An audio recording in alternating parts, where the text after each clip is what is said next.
ba niya naaalala at para bang binabaliwala ka na niya? Gusto niyo ba na gamit ang kanyang larawan ay lagi kanyang naaalala, lagi kanyang naiisip at hindi ka mawaglit sa kanyang isipan? Hello nga guys, kumusta kayo? Panibagong araw, panibagong video na naman tayo, and sa araw na ito ay isa na namang video ang ituturo sa inyo na simpleng gabay o simpleng pamamaraan na makakatulong sa atin. At bago ang lahat, gusto ko lang mag-disclaimer sa mga taong hindi naniniwala at hindi gusto ang mga kagaya nitong video. Please skip this video and maghanap ng video na gustong gusto nyo, dahil ang video na ito ay para lamang ito sa mga taong naniniwala and gusto mag-try. Sa lahat po ng mga nagko-comment dito sa aking video dito sa loob ng aking channel, mag-ingat sa lahat ng mga nagre-reply sa inyo na dinadala kayo sa kanilang WhatsApp in Imo app upang makaiwas po tayo sa scam. Ngayon po ituturo ko sa inyo paano ka hindi mawala sa kanyang isipan. Yung tipong kahit anong gagawin niya ay talagang hindi ka mawawala. Yung tipong lagi siyang kakabahan dahil ikaw yung laging nasa isip niya. So gawin mo ito. Ito ay kailangan natin ng gagamitin. Kailangan mo lamang dito ng kanyang larawan. So kanyang larawan po, pwede yung nasa ID size or yung ID niya mismo. Basta ang importante ito ay kanyang mukha. So, ayun, mas maganda nga yung ID ang inyong gagamitin kasi nandoon na yung kanyang pangalan, lahat na yung information niya nandoon na. Yung kanyang pangalan, yung tawag dito, kapanganakan niya nandoon na. So, mas maganda na yun ang gamitin ninyo.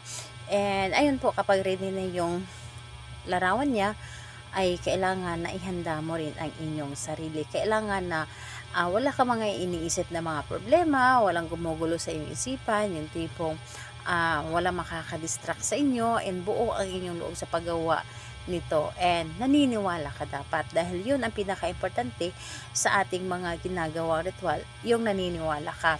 So, ayun, kapag ready ka na, pwede mo na itong umpisahan.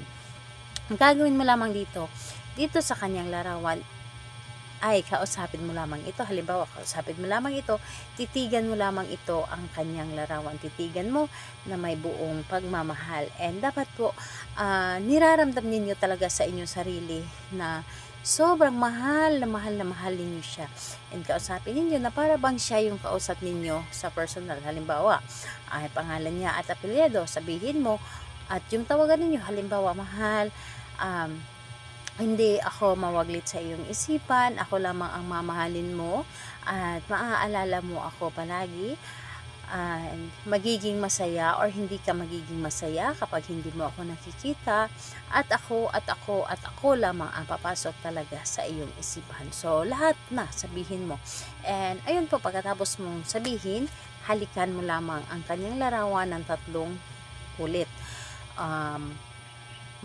Halik na may buong pagmamahal. Yung talagang ipaparamdam mo sa kanya na mahal mo siya, na para bang yung halik na sa personal, ganyan ang gagawin ninyo. So, ayun po, pagkatapos nun ay ilagay nyo ito sa ilalim ng inyong unan.